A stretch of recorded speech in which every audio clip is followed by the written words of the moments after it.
ଆଉ ହାତରୁ ଦେବାକୁ ପଡ଼ିବ ନାହିଁ ଟଙ୍କା। ବଢ଼ିଲା ଅଙ୍ଗନବାଡ଼ି ଅଣ୍ଡା ଦାମ।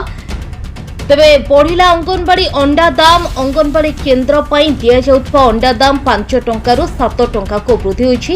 ଶିଶୁମାନଙ୍କ ପୋଷଣକୁ ଦୃଷ୍ଟିରେ ରଖି ରାଜ୍ୟ ସରକାର ଅଙ୍ଗନବାଡ଼ି କେନ୍ଦ୍ର ପାଇଁ ଦିଆଯାଉଥିବା ଅଣ୍ଡାର ମୂଲ୍ୟ 2 ଟଙ୍କା ବଢ଼ାଇଛନ୍ତି।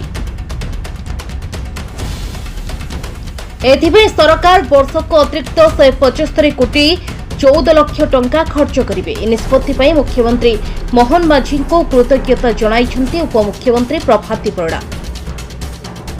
ବଜାରରେ ଅଣ୍ଡା ଦର ବୃଦ୍ଧି ପାଇଁ ଅଙ୍ଗନବାଡ଼ି କର୍ମୀ ପିଲାଙ୍କୁ ପୃଷ୍ଟିସାର ଖାଦ୍ୟ ଅଣ୍ଡା ଦେବାରେ ଅସୁବିଧାର ସମ୍ମୁଖୀନ ହୋଇଥିଲେ।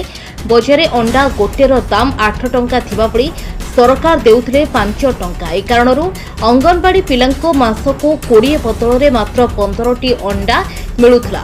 ଗର୍ଭବତୀ ଓ ପ୍ରସୂତିଙ୍କୁ ମାସିକ 12ଟି ଅଣ୍ଡା ଦେବା କଥା, ମାତ୍ର ଅଙ୍ଗନବାଡ଼ି ଦିଦି କେଉଁଠି 8ଟା ଆଉ କେଉଁଠି 9ଟି ଦେଉଥିବା ଅଭିଯୋଗ ହୋଇଥିଲା। 2018 ପରଠୁ ପିଲାଙ୍କ ପାଇଁ ଡାଏଟ୍ ଚାର୍ଟରେ ସରକାର ସଂଶୋଧନ ହୋଇନଥିଲା। ସରକାର ଦେଉଥିବା ଅର୍ଥରେ ଆବଶ୍ୟକ ଅଣ୍ଡା ଦେବା ସମ୍ଭବ ହେଉନି ବୋଲି କର୍ମୀ ଅଭିଯୋଗ କରିଥିଲେ। କେବେ କେବେ ନିଜ ହାତରୁ ବି ଟଙ୍କା ଦେବାକୁ ପଡୁଥିଲା। ତେଣୁ ଅଣ୍ଡାର ମୂଲ୍ୟ ବୃଦ୍ଧି ଲାଗି ଦୀର୍ଘ ଦିନ ହେଲା ଦାବି ହୋଇ ଆସୁଥିଲା। ଉପମୁଖ୍ୟମନ୍ତ୍ରୀ ପ୍ରଭାତୀ ପରିଡ଼ା ମଧ୍ୟ ଏ ସମସ୍ୟାକୁ ସ୍ୱୀକାର କରିଥିଲେ। ଶେଷରେ ଅଙ୍ଗନବାଡ଼ି କେନ୍ଦ୍ର ପାଇଁ ଦିଆଯାଉଥିବା ଅଣ୍ଡା ମୂଲ୍ୟ ବୃଦ୍ଧି ହୋଇଛି।